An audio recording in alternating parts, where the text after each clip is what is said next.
শেখ হাসিনা গেছে গা, তারা বুঝি ক্ষমতা আয়া গেছে। বেটা, তুইও স্বর্ণ ছাড়া, আমিও স্বর্ণ ছাড়া, অভিভাবক হারা রাষ্ট্র এখন ক্ষমতা ছাড়া, যাদের হাতে আছে টেম্পোরারি।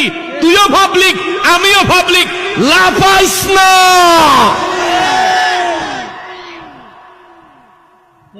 লাফাস কা তুই? এত লাফাও কা তুমি? তবে লাফাইয়া একটা বালাকাম করছো, তোর একটা ধন্যবাদ, তোরারে ধন্যবাদ যে তোরার আসল চরিত্রটা মানুষের সামনে, তোরারে ক্ষমতা দেওয়ানোর আগেই তোরা মানুষের সামনে নিজেকে আসল চরিত্র দেখাই দিছ। মানুষ এখন বুঝছে তোমরা রাতে ক্ষমতা দিলে মানুষের ঘরে ডুইকা ডাহাতি করবা, কিছু কইতে পারতো না। তোমরা এই কাজের দ্বারা এগুলো প্রমাণ হয়েছে।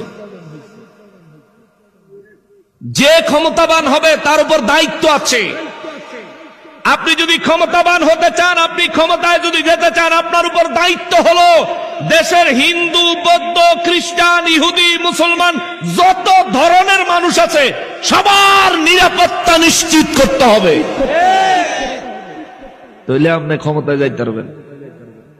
আবার আপনি আশা করবেন ক্ষমতা পাইতেন, মনে রাখেন দুর্নীতি করে ক্ষমতা আইতে পারবেন, নির্বাচনে ক্ষমতায় আসতে পারবেন না।